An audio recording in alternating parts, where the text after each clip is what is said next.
for This your time, and conference I will now apologize be for the recorded. delay. So thank you all for taking your time to be here and join us. And again, I apologize for the delay, but we want to go ahead and get started. I want to thank our partners who have made this call possible.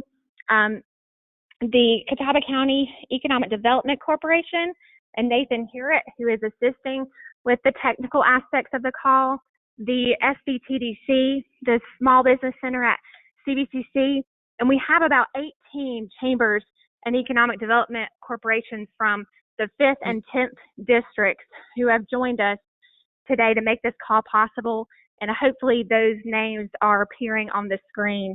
So again, thank you. I also want to thank our speakers that have taken time out of their schedules to be here, and I know that they're super busy. So first, I want to recognize Congressman Patrick McHenry, of representing the North Carolina's 10th district, and he also serves as the ranking member of the Financial Services, the House Committee on Financial Services. So, Patrick, if you're on the line, I'd love to turn it over to you for opening remarks. Lindsay? Yes, sir. Thank you. Lindsay, thank you, Lindsay. Yes, sir. And thank you all for being on the call. It's an honor to be with Virginia Foxx, who is the lead Republican on the and former chair of the Education and Workforce Committee in the House of Representatives, and I'm the lead Republican on the House Financial Services Committee.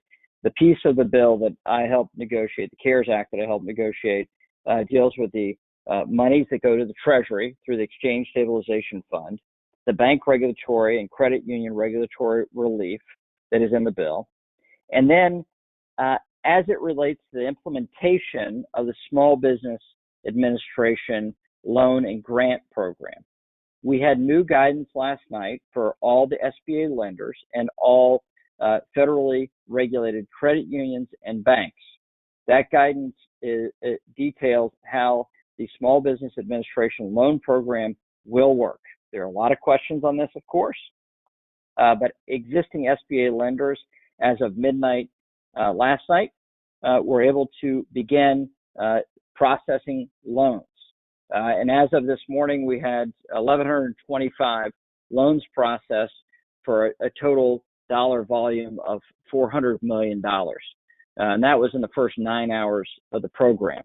And so for small businesses, talk to your existing banking relationship. They can detail the process here. There's a new loan form that came out last night as well with the new guidance. This clearly outlines the responsibilities of the banks, responsibilities of the small business person, and the rules about eligibility for the loan forgiveness, the forgiveness portion or the grant portion for payroll that is within this provision. A lot of questions about this. Please call my office if you have any questions related to this banking related piece or the SBA related piece, and we will do our utmost to be responsive to you on answering these questions. Lindsay, thanks so much for hosting the call. I know we've got great expertise, both with Virginia Foxx with the education issues within the CARES Act and with the SBA staff that we have on the call as well. So happy to answer any questions as they may arise. Please give me a call in my office or email me. I would love to help in any way we possibly can. So thanks so much, Lindsay. Thank you, Representative McHenry. And it is also my pleasure and privilege to introduce Representative or Congresswoman Virginia Foxx. Representative Foxx, thank you so much for taking your time as well. She represents the North Carolina 5th District, and as Representative McHenry stated, she serves as the Republican leader on the House Committee on Education and Labor. So I also know Representative Foxx would like to say a couple of remarks. So thanks for being here. I'm going to turn it over to you.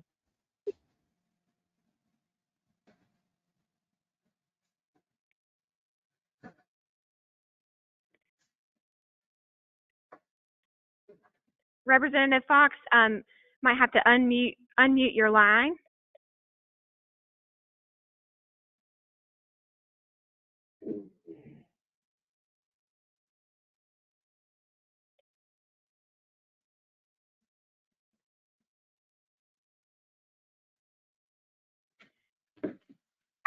Ms. Fox, I'm if you can unmute your line and I'll let you know if we can hear you. My line is unmuted. There you are. There you are. I can hear you now. So thank you. Thanks for joining us.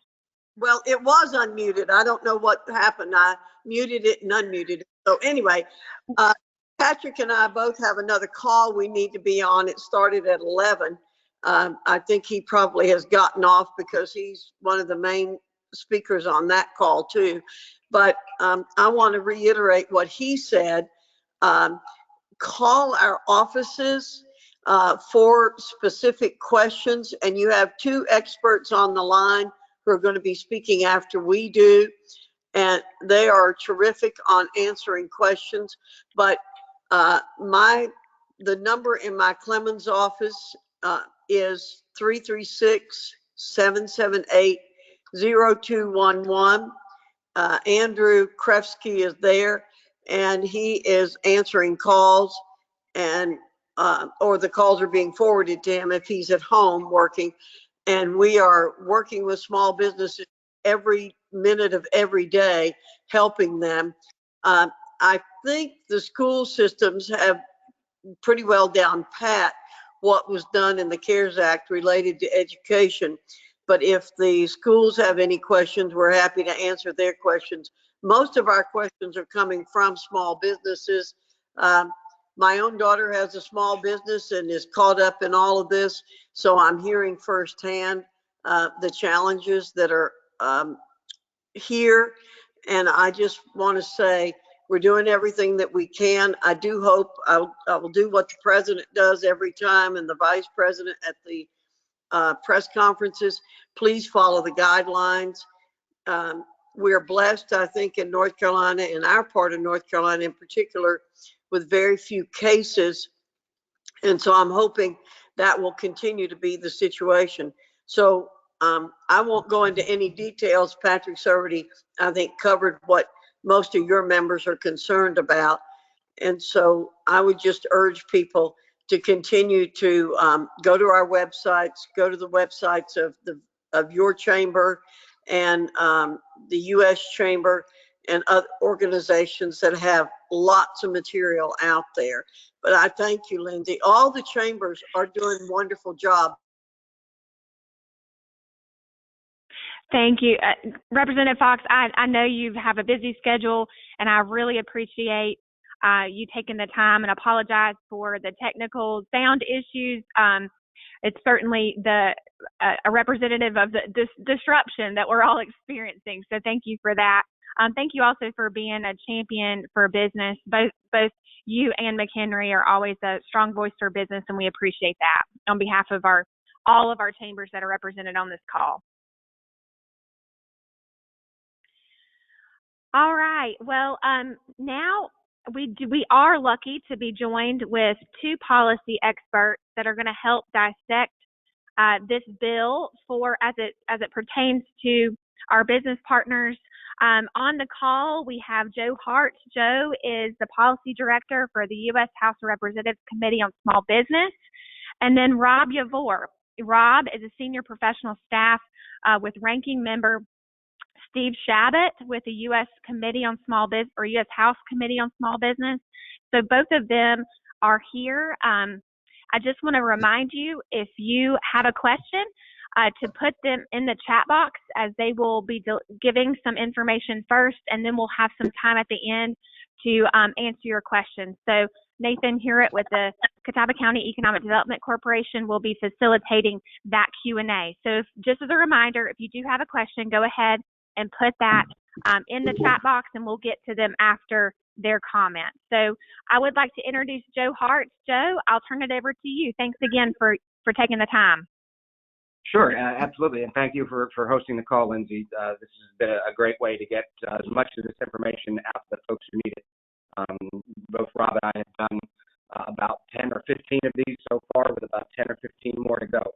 But I want to keep my remarks short because I know that most people have very specific and granular questions about how this stuff is going to work. Basically, in the CARES Act, we made changes to two programs. The Economic Injury Disaster Loan, or EIDLs. Those are loans up to $2 million, and it's based on your actual injury determined by the SBA.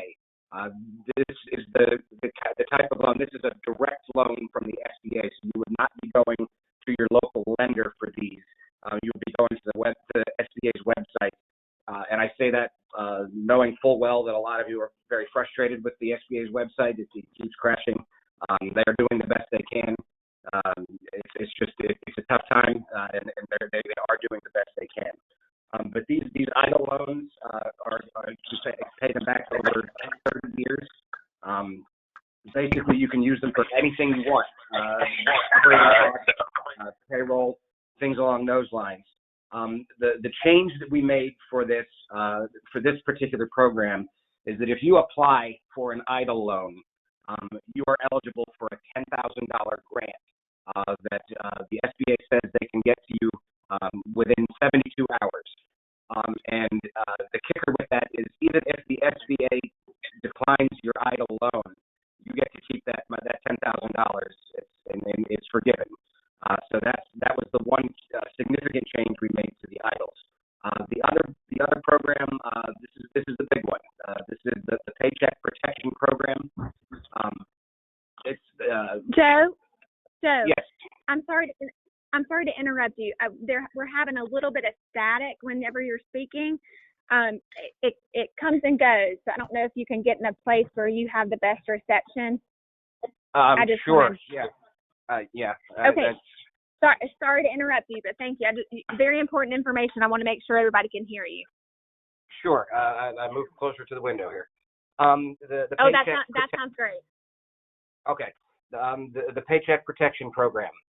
This is the $300 billion, billion with a B, program for small businesses, where you go to your local lender and you have very limited documents that you're going to have to do. We tried to streamline it as much as possible.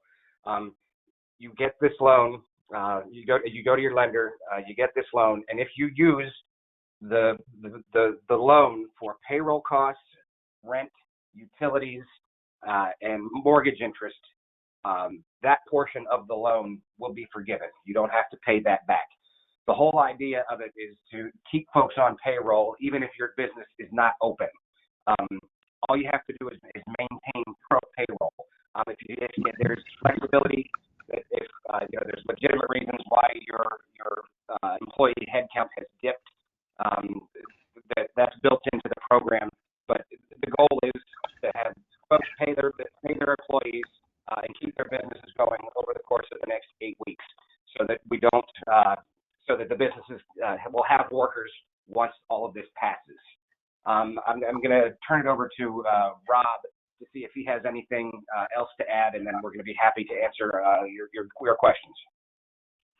Thanks, Joe. No, I think you hit on all the top line pieces of the EIDL program and the Paycheck Protection Program. Just fill in a few details.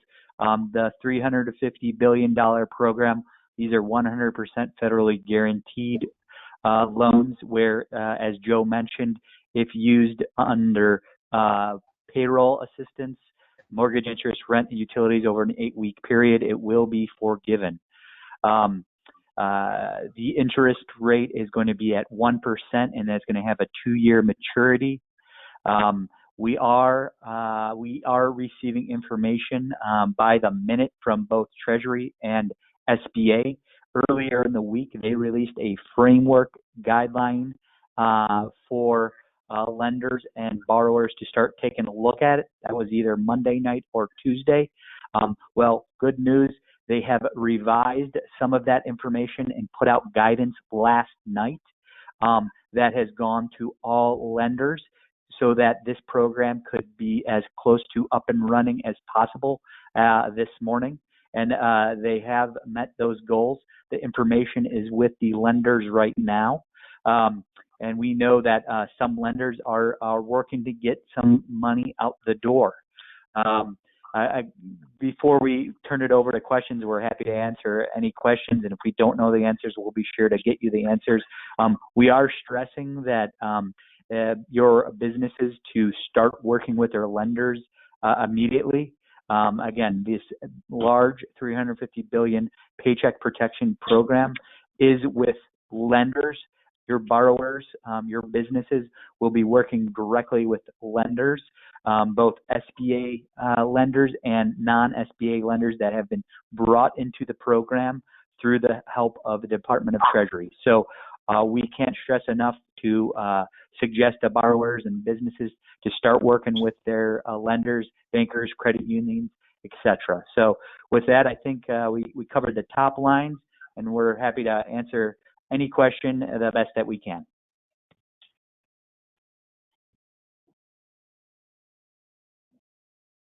Thank you, gentlemen. That was very good information. We're going to transition to Q&A. And first of all, I want to give Nathan Hewitt a shout out. Dealing with this technology can be a little overwhelming, so I appreciate your patience with us, but he's done an incredible job of troubleshooting on the fly. So just wanted to give him that shout out. So hold one moment, and he will facilitate Q&A because we do have several questions that have come through. Hey, this is Nathan Hewitt. Good morning, everyone. Hope you can hear me. Got a lot of questions, obviously, as this is just newly coming out guidance. I'm just going to go through these and have Joe and Rob, the experts, answer some of these to the best of their ability with the information they have in hand. So they keep coming in. So tons of questions for you two. First question I'll lead off with is, how is K1 reported income addressed with the PPP program? I'll defer to Rob on that one. Sure. So to begin, the directive from the beginning, and just so everybody has a good understanding, the drafting of this legislation started about 2 to 3 weeks ago.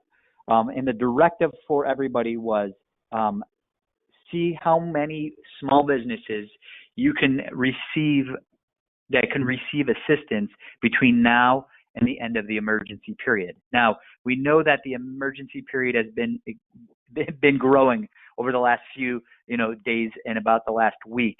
So the goal from the beginning was to move as many small businesses as possible into this type of program to save employees. And specifically, this the assistance is going to be at the paycheck level. So we want to make sure those employees can stay on board. With that being said, some of the language that we put into the bill and worked with the Senate, just background on that, the Senate were the main drafters on this legislation, but we did work with them throughout the process. Some of the terms are vague. And the reason for being vague is so that we can capture as many small businesses as possible. So there are going to be documents that are required, and we are still waiting on specific guidance on some of the documents. As I mentioned, guidance was released last night. All lenders will receive program guides this morning, or I guess it's not this morning, sometime today, which will outline the rules of the road. And that is going to go into the specifics with a lot of the documents. But just for example, I'm going to run through how we've defined payroll costs, sum of payments or compensation with respect to salary, wage, commission, payments cash, tip, or equivalent, payment for vacation, parental, family, medical, sick leave, allowances for dismissal or separation, payments required for the provisions of group health care benefits, including insurance premiums, payments for retired benefits, payments for state and local tax assessed. And then there's a lot of details for sole proprietors, independent contractors. And for that specific group, there will be extra information for them on their requirements. So again, we are stressing that any borrowers go directly to their lenders with the documents that we've kind of mentioned, and we will continue to talk about 1099s and K1s, etc. But the guidance is vague, and we're trying to narrow that so that everybody has the best information as possible. next question is if we've already applied for the $10,000 advance, but do not need other loans, what do we do now, and how do we check on that? This is Joe. I've received that question several times today. I have already emailed the folks at SBA. It's my understanding that for the EIDL loans, there used to be a place on the SBA's website where you can check the status of that loan. I've been told numerous times that is no longer there, and so I have already inquired with the SBA as to what do folks do to check the status of their EIDL loan. I do not have an answer back yet, though. Joe, real quick question. We were starting to lose you a little bit on the coming through the line. Sure. I'm sorry. Yeah. There you go. You're good. We caught you, but it sounded like a little bit underwater. You're good now. If you applied for the economic injury disaster loan and you didn't check that $10,000 box, is there any way to recover that? Meaning, kind of go back and change that. I understood that $10,000 to be an immediate advance from the larger loan when it came in, and had no idea that the $10,000 could be approved even if more money were not necessarily approved. So can you more or less change your mind after you've submitted something? That's a good question. We wanted this to be as flexible as possible. I would think congressional intent would be to the SBA to allow folks to do that, but I'm not sure if that will be addressed in any future guidance. Rob, do you have anything extra on that? No, I think probably the best point of contact is with SBA directly, the district field offices. If there was changes in law that may go backwards, in the Paycheck Protection Program, we retroactivated back to February 15th. So we've been trying to cover the entire basis and the entire uniforce. So our suggestion would be to contact SBA directly with that change. And we know they're working on it, and we know they're overwhelmed at the moment, but they should be able to give you an update on where the status is of your individual loan is, and if you can access that $10,000 advance. Does that answer the question? Hello. I believe so, yes. Okay. And I'm going to keep rolling because they're still coming in. Can a self-employed person apply for SBA loan in unemployment? No, they have to choose. It can be one or the other, but not both. Got a good just general question of what's some of the specific documentation folks should be pulling together for their lender with the PPP? Sure, I'll defer to Rob. I know he's answered this question a couple of times already. Yeah, and we're actually still waiting some of that the documents also. I'm trying to pull up the list here that I have at our fingertips right now. Let me see here. And this is going to be different between what a sole proprietor, independent contractor, or self-employed would have to be required to present. Let's see here. For those sole proprietors, independent contractors, we're looking at payroll tax filings from the IRS, Forms 1099 miscellaneous, income expenses from any sole proprietor as determined by regulation from the SBA and Treasury. So we're getting this information and we're trying to go through it as quickly as possible. We are waiting on more information on the exact documents. I would like to point out that there are two basic applications that are currently on Treasury's website that will be used and taken into account for the businesses when they go and see their lender. So the best way to answer that question is to go to treasury.gov. At the top, there is a link for assistance for COVID-19 businesses. You will see about 6 or 7 links on that page, and then you'll see the application forms. Again, this is going to be done specifically with your lender, but our suggestion is to take a look at those documents that is the application, or will be similar to that application that you're going to be filling out. So it'll give you an idea of what you need to have in place prior to getting to your lender. So our suggestion is take a look at those forms and then start talking with your lender. Next question is, how long is the payroll protection supposed to pay employees? Just 8 weeks? What if we potentially need to stay closed longer? That's as Rob was saying, the virus keeps moving our cheese. This was just, it started, almost a month ago. And so they initially put the end date that this program would be allowable. I shouldn't say they, I should say we put the end date of June 30th. We may have to revisit that depending on how long this crisis lasts.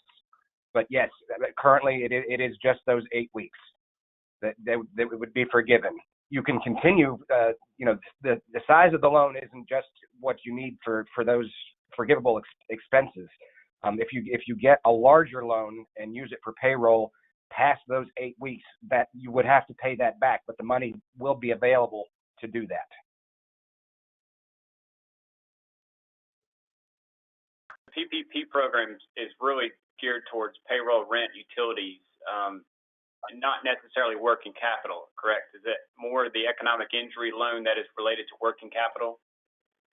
Yes, and you can qualify for both as long as you don't use them for the same purpose. You can qualify for an EIDL loan that can cover your overhead, working capital, things like that, and then you can also qualify for the Paycheck Protection Program, and the forgivable portion of that would be your rent, your utilities, your payroll, and your mortgage interest. So you can do both as long as you don't use them for the same purpose.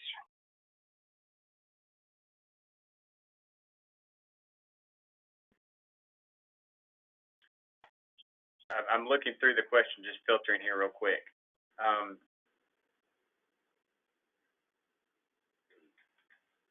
And while you're kind of looking for the next question, another good thing to point out with the EIDL loans, the economic injury disaster loans, there is a refinancing option where you can refinance an EIDL into a PPP. The only requirements there are that you've had to have the EIDL, the economic injury disaster loan, after January 30th, and therefore you'll be able to refinance that into a PPP. And to tag that, that would be very beneficial because the EIDL loans for businesses are at 3.75%, and the PPP loans are going to be at 1%. Got a question about that, the exclusion of $100,000 for employees making over $100,000. Is that just the amount over $100,000, or is it the entire amount? No, it's just for what's over. The way the law is written is it's up to 100,000. So if an employee makes 120,000, the first 100,000 will be forgiven.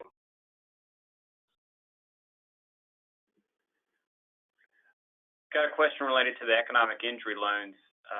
Someone asked what they can generally be used for, but they noted, are there restrictions on percentages of the loan, somewhat like there are with the PPP? I don't believe so, but I'll let Rob extrapolate a little bit. No, there's not. Economic injury disaster loans, EIDL loans, no parameters. You could use it on working capital, inventory, payroll. As Joe mentioned, can't use it for the same thing if you get a PPP, but in general, the EIDL loan, there are no parameters on what you can use it for. Got a question from a business owner that's not necessarily on payroll. Can they recap the owner's draw?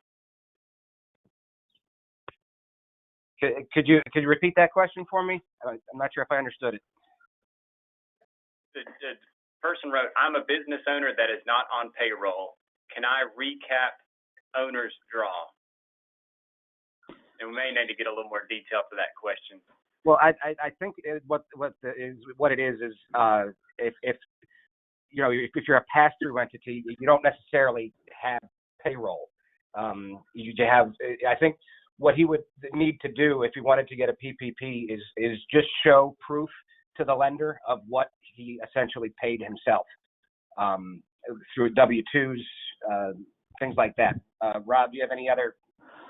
No, I think you're right. I think that was the question: is how does he, the owner, satisfy the payroll test? And I think Joe mentioned it properly. So. Got a pretty good scenario here. I own a bar and payroll is low compared to mortgage, insurance, utilities. So the 2.5 times payroll doesn't exactly help me with the 25% left. So if we can get 2.5 times for 2 months, is there any help with that situation? Someone that has a high lower payroll versus other costs. Yeah, this has come up before, and unfortunately, we didn't dictate to the SBA and Treasury that they say 75% of the PPP has to be used on payroll and 25% on the others. I'm not sure exactly why they did it, but that's the rule of the law, the rule of the land right now. So that person is definitely not in the best spot, I should say. Rob, do you have any other tips on that? Yeah, I was just to make sure everybody understands kind of some of the parameters. So in the regulations, so not in the law, in the law that we put out and the president signed, we did not put any parameters on the loan amount forgiveness. We said essentially if you use it on payroll costs, mortgage interest, rent, and utilities, the portion of that loan used on those categories could be forgiven. Now, guidance and regulations that have come out from SBA and Treasury has now said 75% of that loan must go to payroll costs and 25% will go towards the other categories, rent, mortgage interest, and utilities. So we have been receiving a lot of questions on that. Our best guesstimate is that they do want to earmark, the forgiveness to the paycheck piece of it, the employer paycheck piece. Again, those were the parameters. Just wanted to make sure everybody saw that, heard that. I apologize. As folks are calculating some of the necessary values for the PPP program, should they include benefits such as dental, life insurance provided by the company? Yes, that is part of what is considered payroll. All of that stuff. So the answer is yes. I've had a number of questions come in related to checking the status of a loan, and I think you answered that a little bit before, but do you have any ideas or thoughts where that should appear if it does come back online? Will it be on the SBA site? Will it be through their bank, some other site? Is this in regard to the EIDL loans? Yeah, we'll say either, please. Well, the EIDL loans would be on the SBA website. The PPP will not be on the SBA website. That is going to be completely through your lender.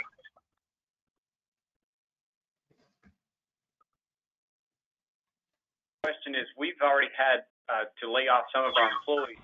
Will we still be eligible to receive the PPP loan? If so, what is the process of getting those employees off of unemployment benefits and back onto payroll? Okay, this is a tricky one. Yes, they are eligible to get them. All they have to do is hire them back.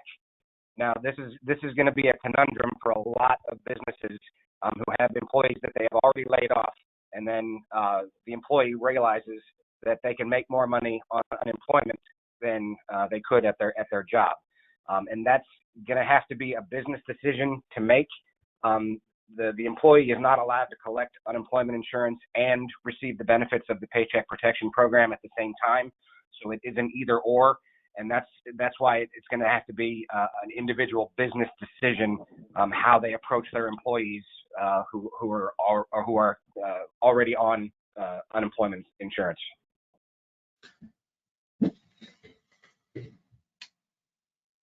someone's making reference to one of the applications. I'm not sure which. The application used this week asked for cost of goods sold. For service providers like an insurance agency, there's no goods. It does not ask for operational expenses. Rob, do you have any info on that one? Yeah. Can you just repeat the question? My phone went in and out on that one. Just one more time, please. This particular person, they referenced an application used this week asked for cost of goods sold. For say like an insurance agency, there are no goods. It did not ask for operational expenses. Sure. So I think what you're describing without knowing more about the scenario is there have been multiple forms that have been released earlier in the week. Those forms that are now online live on treasury.gov under the there's a red banner at the top where you can click on it, and then there'll be a new landing page for all of the resources. There's 2 application forms. It sounds like there may have been some confusion on some of those documents, and they have been updated.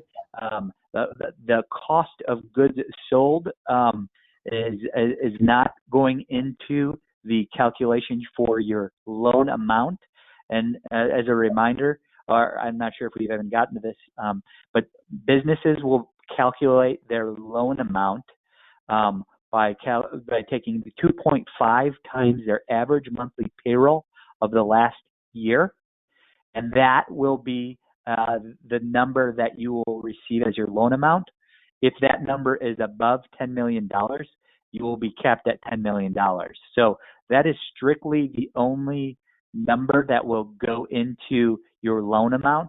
And then the calculation on the back end for the loan forgiveness is how much of that loan that you received that was used on loan forgiveness, mortgage interest, I'm sorry, not loan forgiveness, payroll costs, mortgage interest, rent, and utility. So I'm wondering if there might have been some confusion or misinformation early on that may have gone towards that, but I think that the calculation is strictly on the front end, 2.5 times your average monthly payroll costs.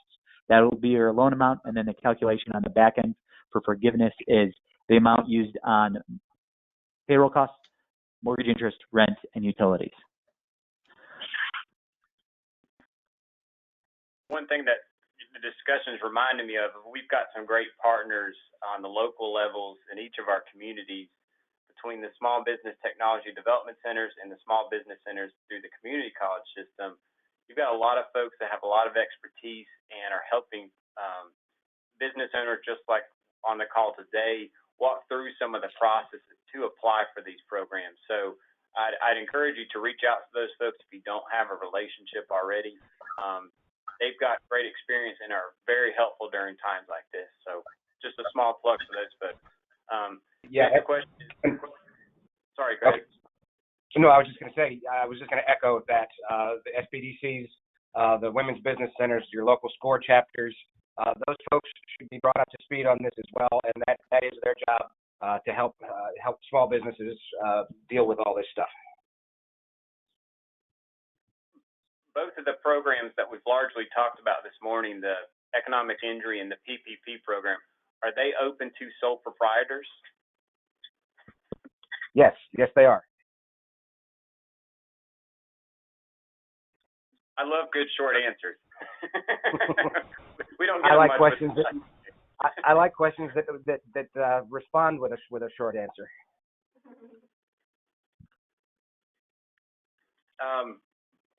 Let's see here. Real quick, this may be a quick yes or no answer as well.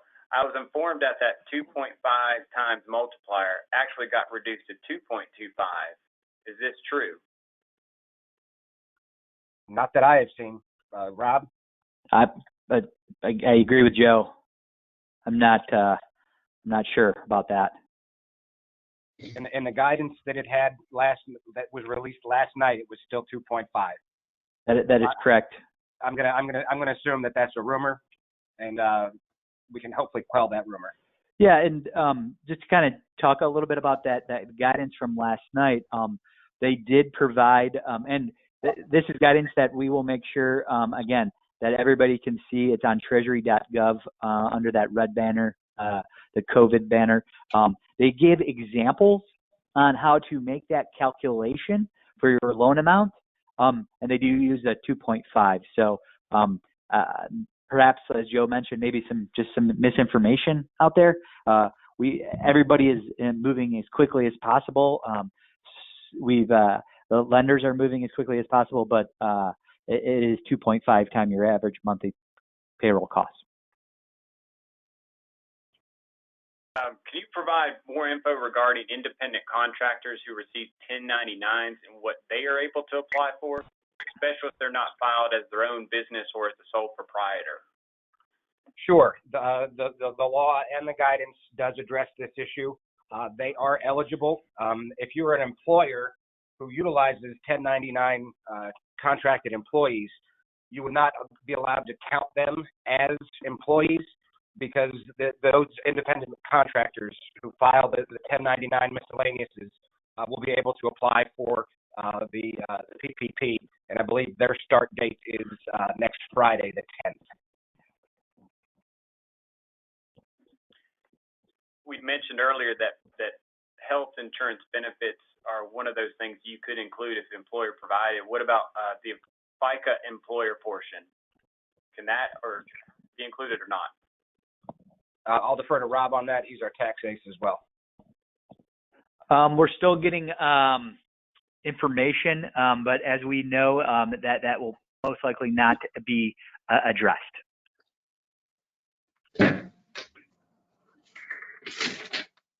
Have someone that mentioned if you take health insurance benefits, someone's salary, that can be added to the 100,000 limit, in essence making the amount over 100,000 in some cases.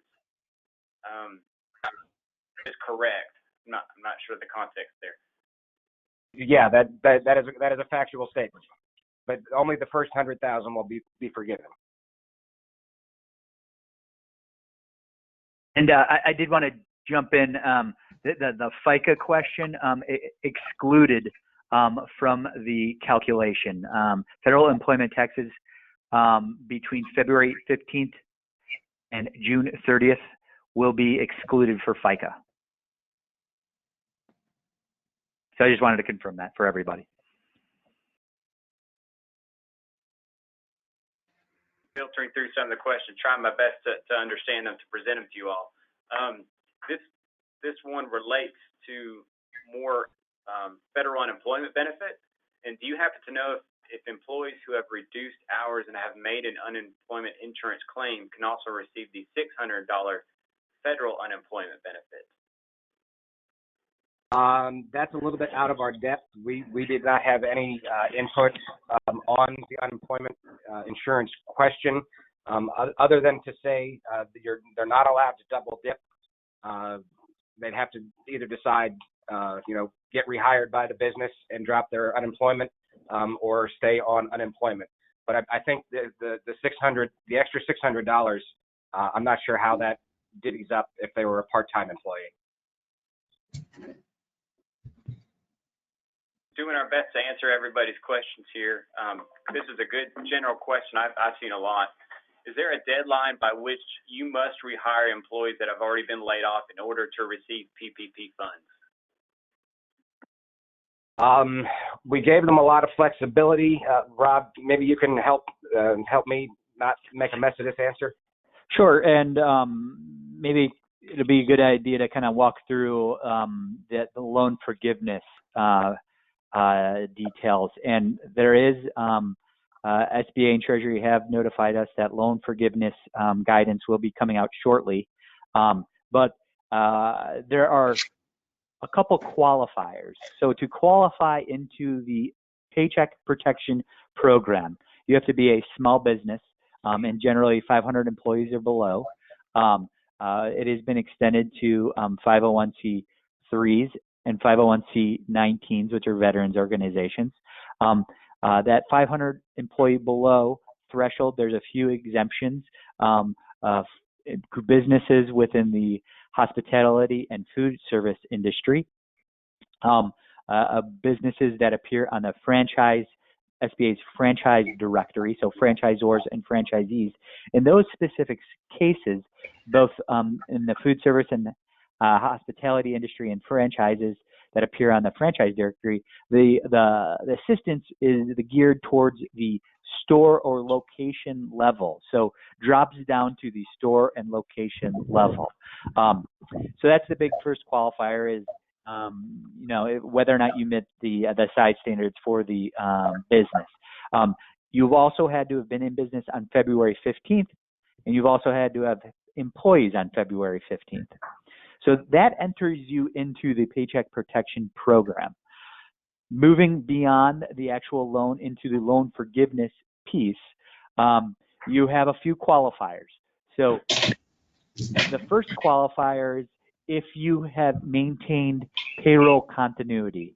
That is essentially saying over the covered period, the 8 weeks, you had to not fired anybody, or if you have, you bring them back onto your payroll. And the way this is going to be, you're going to be looking at this is there's some flexibility there. It's not at the beginning of the 8-week period you had 15 employees, and at the end of the 8-week period you had 14 employees, and then therefore you are disqualified. That is not the case. There's flexibility. There's legitimate reasons for an employer to reduce headcount. Maybe there's a legitimate firing. Maybe somebody passes away. So there's flexibility there. We are encouraging, because this is a Paycheck Protection Program, that the rehires they come back on very quickly. And the reason for that is the amount of loan that will be forgiven is going to be looked at on your salaries and wages that go out the door. So first qualifier, did you maintain payroll continuity? And that's going to be a headcount number. The second is to calculate the actual amount of forgiveness. You're going to the lender and the borrower is going to look at the amount of salaries and wages that have gone out the door over the payment period. So if you reduce your salaries and wages by 25%, your amount of loan forgiveness will be reduced by that amount. So essentially, you have to maintain payroll at 75% salaries and wages. So the rehire up and running quickly so that you may not be reduced or get a deduction on your amount of forgiveness.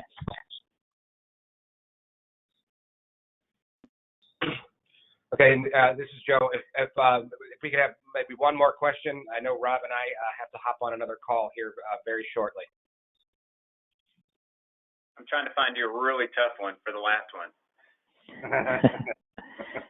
No, we appreciate talking to everybody, and we'll wait for the final question. But we do encourage folks to get out to their lenders as quickly as possible. Eligibility questions, we would like you to talk with your lender to make sure you're not missing out. Again, the goal was to help and assist as many small businesses as possible over the emergency period. So we love hearing your questions. It helps us to go back to the agencies and say, hey, I think we need some clarification on XYZ. So this has been a great time to speak with everybody, and we'll just wait for the final question here. I think one that kind of talked about right there is going directly to your lenders. Is there any guidance? A lot of folks, I think, have already been doing that, and I think they're getting a little bit frustrated of the banks are in the middle at this point, and they're waiting guidance to come down from on high. Is there any idea of when? I realize the program was supposed to probably start today, and some people even potentially are processing some. But is there an idea when that will be more broad-based and it will probably hit all of these local institutions that these folks have banking relationships with? Sure. I mean, we'd hesitate to venture a guess. All we can say is that everybody is working as quickly as they can. I can't give you a date certain as to when this is all going to be up and running smoothly. I would just, as you said, the banks are kind of in the middle, and they're going to get a little bit frustrated at the federal government for not being quick enough, and then that's going to filter down, to the borrowers. But I would hope that over the next couple of days, things start to smooth out and make it easier on everybody. Joe and Rob, you all have been great this morning. I know we've thrown a lot of different types of questions at you. There's still a lot more. My thought is to keep collecting these as folks have them. We can redistribute those to the various staff and try to get those answered for you after the fact. We should have, that's why we asked you to identify yourself as best you can on here so we can kind of trace it back to the question and hopefully get you a proper answer. Again, Joe and Rob, I wish we could give you a round of applause. I won't do that from everybody, but thank you so much. I know you're very busy at this time. Great to have some policy experts on here that helped really craft this thing. And obviously to Congressman McHenry and Congresswoman Fox and their staff for bringing this all together, bringing the policy experts to the table as well. We appreciate what they're doing at this time in very busy times. And on behalf of chambers and economic development organizations from across the 5th and 10th districts, really appreciate everyone for being on here. Apologize earlier for some of the technical issues. We're in the age of GoToMeeting and Zooms and all these other things, and I think we're all a little bit frustrated by it at times. But appreciate everyone for asking questions. Please continue to do that. We'll keep this open just for a little while just to ensure we capture those. But thank you all very much. Please look to these various organizations in your communities. They each, I'm sure, have great websites and great resource guides, and there's a lot of great information, but there's also a lot of misinformation or inundation of such. So best of luck to you during this time, and hopefully we'll have other opportunities to convene this same group in the future. So have a wonderful rest of your day, everyone. Thank you.